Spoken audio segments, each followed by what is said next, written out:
My buddies were screaming at me, "Now we gotta play Warcraft 3! It's the best game ever!" or something like that. Warcraft 3 is a real-time strategy game, RTS, that has a lot of multitasking going on.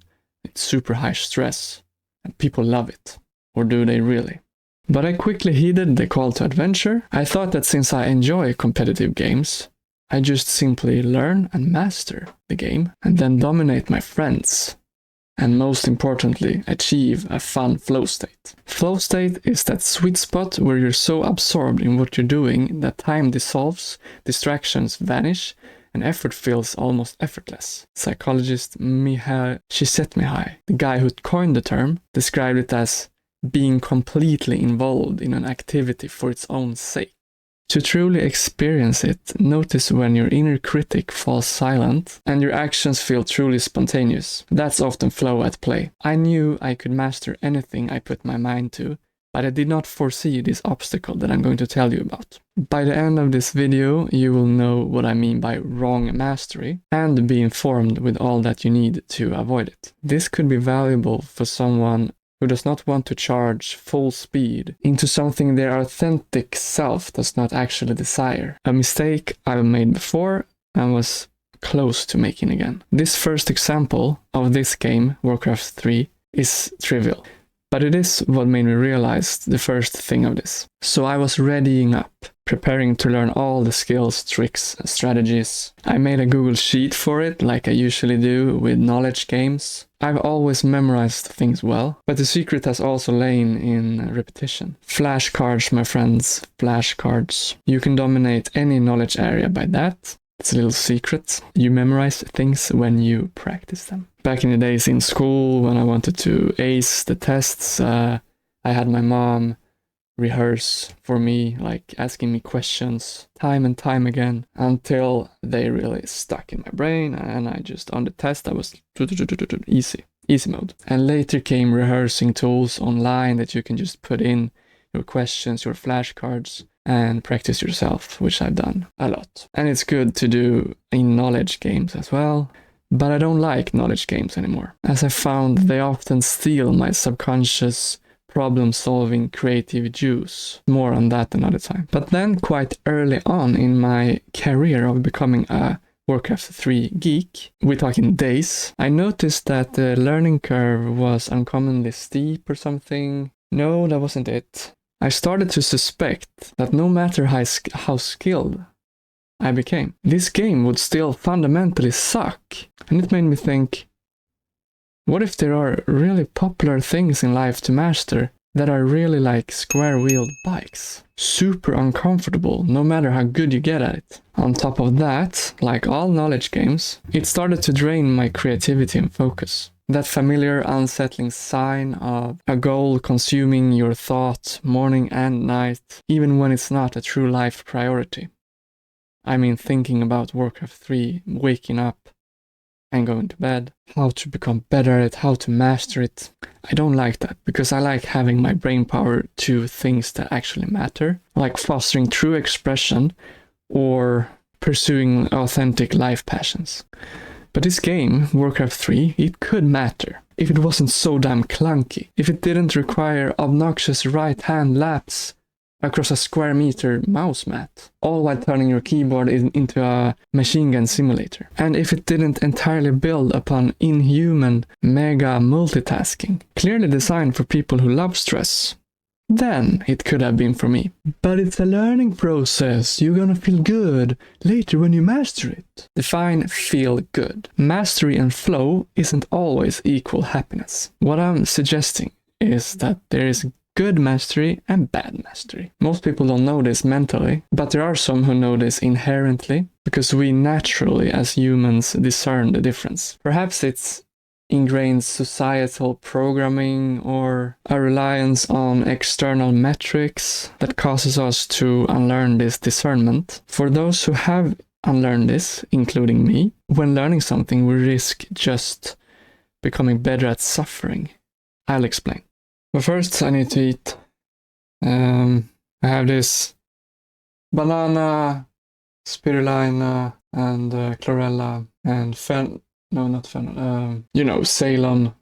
You have it often on. What's that name as well? Whatever. It's in gingerbread. I forgot the name. But then in the bottom I have from the garden. I have leaves from dandelion and oregano.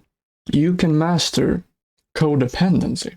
Why would anyone want to do that, right? I'm just saying that you can. When the choice is between hiding my feelings, even from myself, and getting the basic care I need, and being myself and going without, I'm going to pick that first option every single time.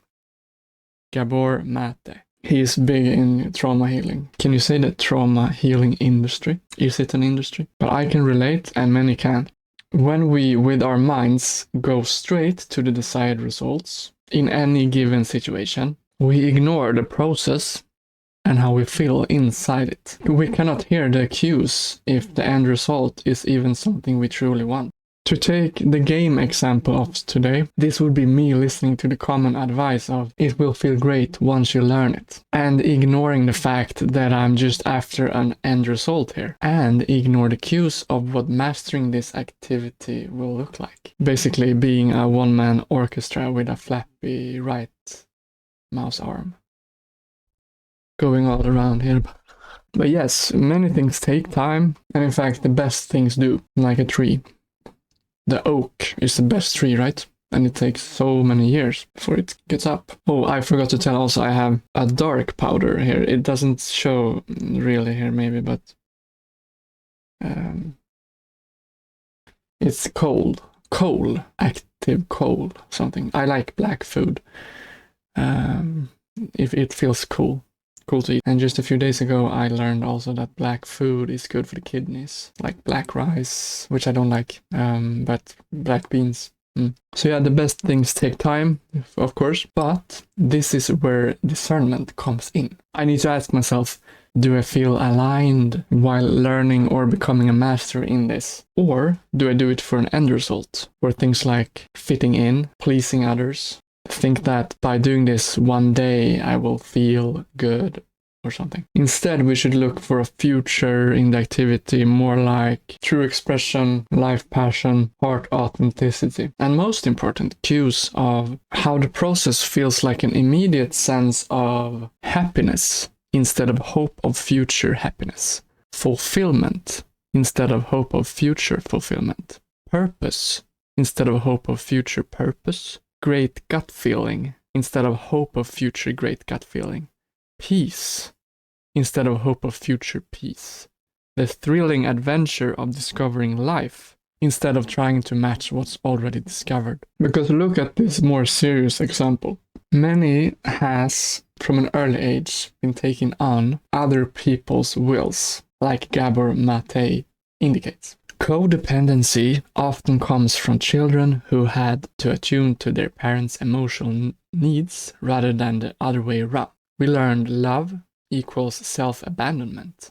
As adults, we keep repeating that pattern, seeking, for example, out partners or friends where they can lose themselves in order to feel safe or worthy. It's the reason for the classic people pleaser. Like substances, codependent dynamics trigger the release of dopamine and a sense of stress relief in the brain. Being needed or being in crisis mode can actually create a neurochemical high. The crash comes when the relationships become suffocating, abusive, or empty, but the person still returns to it, just like a drug user. Why do I bring up codependency? Because it's a perfect example of bad mastery. Just like ignoring the cues of a game that authentically doesn't align with who we are and want to be, and just hopes it gets better when we finally get good at it. A codependent person ignores these cues just the same. By bypassing their own wants and needs in every moment with other people, they slowly master attuning to other people's needs. We become big, fat, juicy masters at it. As codependents, we know precisely how to behave to earn approval. Damn. If it wasn't for the anxious feeling in the stomach, it's quite addictive. Because believe it or not, as a codependent, you tick quite a few boxes of what it takes to get into flow state. Technically, like clear feedback, instantly knowing how you're doing, action and awareness merge. You're not thinking about doing it, you're just doing it. Your attention is fully in the present moment, well, in a bad way. My meditation teacher told me that there's a difference between the focus of a relaxed focus and the focus a killer has when focusing on their target.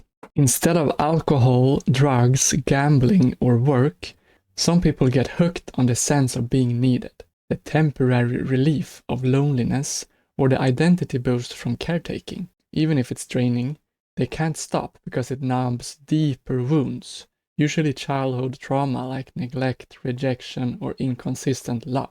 So fast forward into the future, I've had to unlearn that skill that I spent thousands upon thousands of hours in, since I didn't want to be a people pleaser and ignoring myself anymore. It's not my type of game, as little as Warcraft 3 is my game. There are several things that could kick me into flow when mastered, like being a fireman or an ambulance driver. I had a day in high school as an ambulance driver practicant. I just followed along, don't get nervous. And I quickly felt it would sure be rewarding, probably, but damn, it wasn't for me. I can't stand the stress of knowing that the phone will ring randomly across the day and night, and then it's a rush. I even get stressed when someone calls me at all. Just a tiny bit. But if it's an unknown number, then I just feel like, oh, what if they're coming for me? What I do when someone calls me with an unknown number, I just look up the number first, see if it's anyone, and then if it's anyone, I might call back. But 1 out of 1,000, that is the case. Just a side note from that time, I remember being on that ambulance. There was a guy asking me, they were drinking coffee. We were sitting in a small fika room at the hospital, and one of them was asking me, "Are you drinking coffee?" And I said no. Yeah, I was 18 at the time. I would begin drinking coffee much later, or a few years later, but I don't drink coffee now today. I'm back and forth, but I think I will not go back to coffee probably. I don't know. But yeah, his response to my saying no was, "Oh, you're fucked."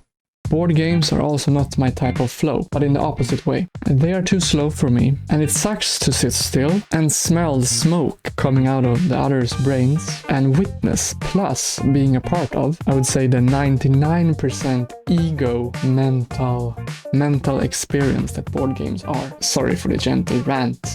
All you board gamers, I happen to know a lot of board gamers, so I say this with love. I find it funny to make some exaggerations of a critique instead of just low-key hating on something that's not for me.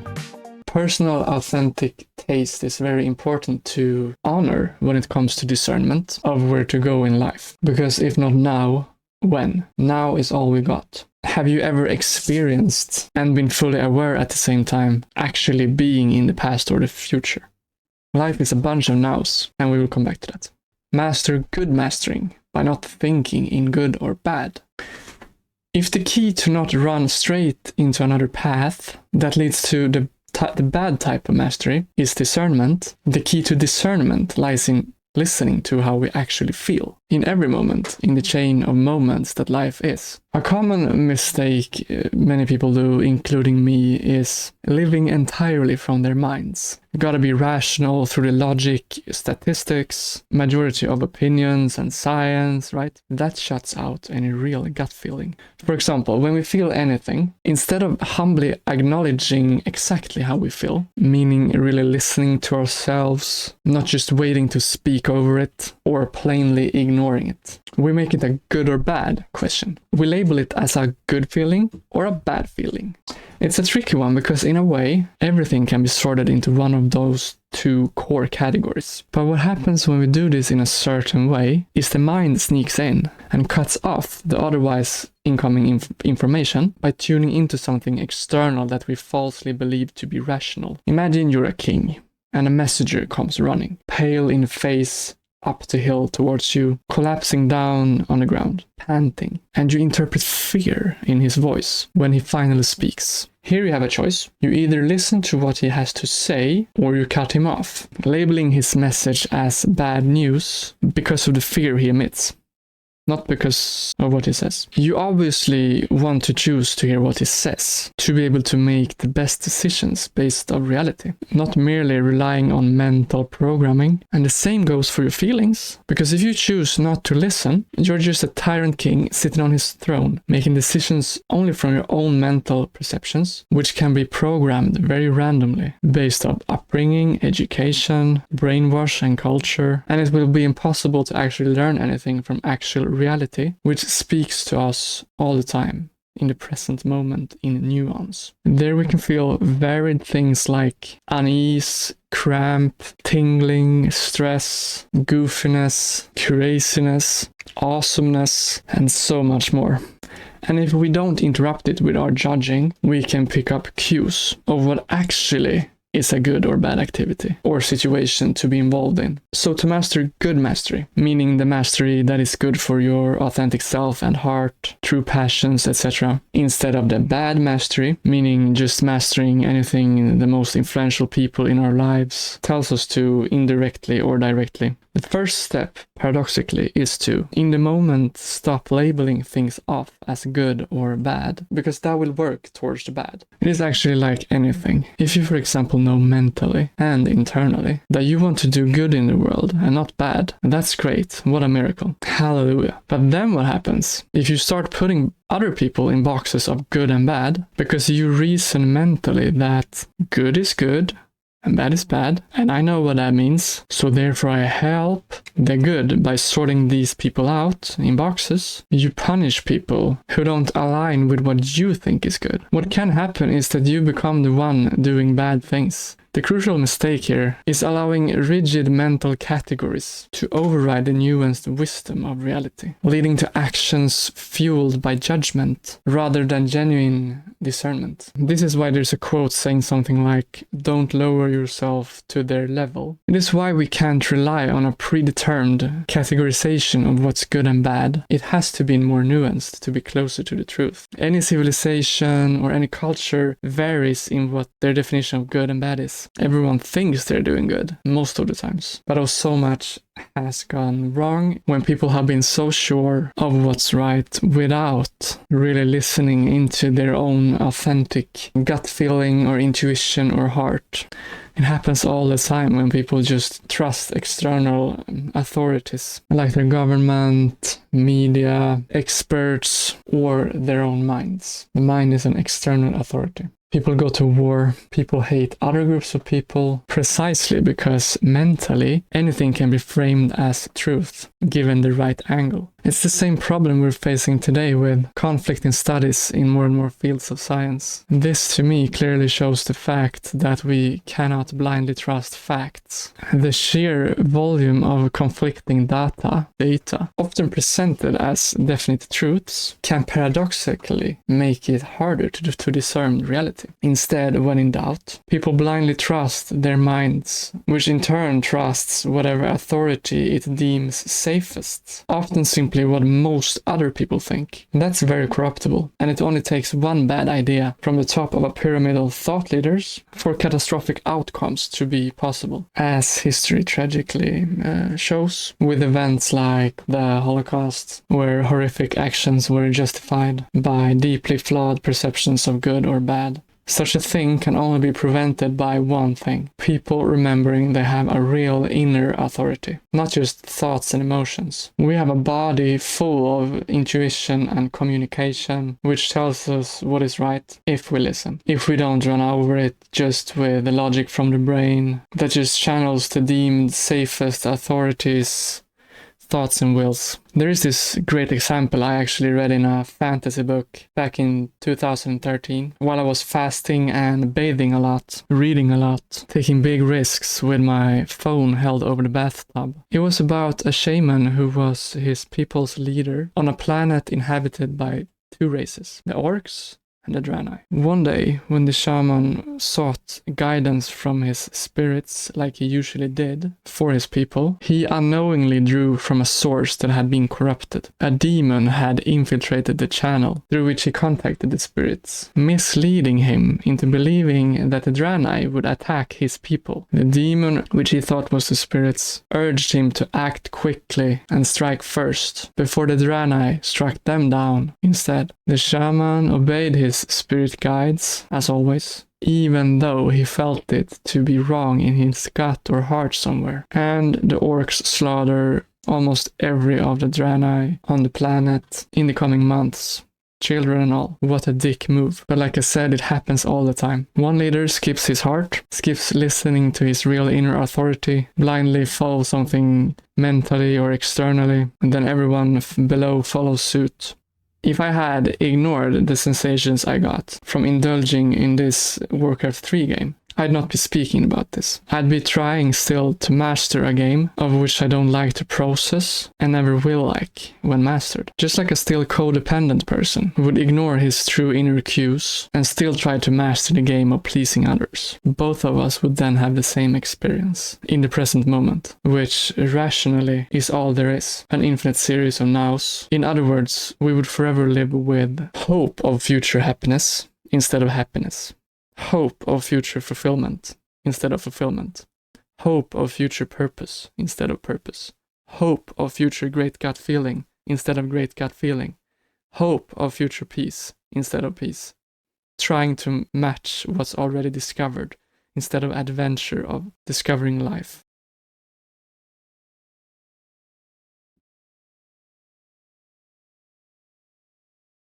Know this though, the right things can be hard. This is not about shying away from hardship, as some might think, when discerning not to pursue something that is both difficult and soul-draining. When we are very aware of what we want, we enjoy the struggle to get it. It's part of the epic journey. If our lives were a movie, say The Lord of the Rings, imagine if there was just a straight line, devoid of the struggles to defeating Sauron and the ring. Or if it's a detective movie, imagine if the police found the thief immediately. Or if it was a sport and your team won 20-0 every game. Winning gold would be no climax at all then. But if it was hard, a struggle, that's what we look back on and can enjoy each moment toward any goal. In short, the activity itself should not suck. It should instead present green flags from your inner authority. Just don't believe in the myth that simply getting good at something will make it enjoyable. It might be nice, but only in a superficial way of a nice guy, meaning a pushover, inauthentic, or someone manipulating to be liked. The activity can firstly not deplete your spirit. Then you can begin the strive and enjoy the process to mastery and be able to be happy both on the way there and in the end of it. If the activity drains your soul and you push through, that's like feeling like when going on a rainbow treasure hunt and you cannot reach the end of a rainbow because it's an illusion. Every time you get there, it moves further and further, just like the future and anything we postpone there. So how can you instead feel awesome riding the rainbow and stumble upon treasures all the time? It begins with practice. So where could one start? The journey to good mastering begins with listening. Instead of rushing to label or judging your experiences, you can try some of these 4 simple practices to tune into your inner authority. Number 1, pause and acknowledge. When you feel a subtle unease or discomfort, or even a burst of joy, resist the urge to immediately label it as good or bad. Instead, simply acknowledge what you feel. For instance, I feel a tightness in my stomach, or I feel a lightness in my chest. 2. Identify your cues. For 1 week, pay attention to the physical and emotional cues your body gives you during activities. What are the green flags? In other words, the sensations of genuine happiness, fulfillment, or peace. And the red flags, for instance, the draining, forcing, or hollow feelings. 3. Question the later. When pursuing something that feels difficult, ask yourself, am I enduring this difficulty because the process itself contains elements of true expression and purpose? Or am I solely hoping for a future reward, postponing my present joy? And 4, reflect on a past mastery. Think about something you've mastered. Was it a good mastery, rooted in authentic desire, or a wrong mastery, driven by external validation or expectation? What did it feel like in the moment? These aren't about avoiding challenges, but about ensuring the challenges you embrace are worthy of your spirit. And by the way, I have a bonus practice. When speaking so much about inner authority, I can't help but thinking about a pretty nice tool for those who are at least slightly interested in astrology. There is something called human design. I have had a lot of joy playing around with it. They are speaking about how our specific inner authorities differentiate from other people's different authorities. So you get some additional viewpoints if you want to dig deeper about inner authorities. And they speak about how the mind is also external authority. And it's a very in-depth system. So it's a blend of astrology, I Ching, Kabbalah, chakra, and something more. But yeah, let me know if you know what I talk about or want to know more about human design. But yeah, I'd love to hear what resonates most with you in the comments below. Have you, for instance, experienced wrong mastery or discovered a path of good mastery that truly lights you up? Feel free to comment any associations. Bye for now.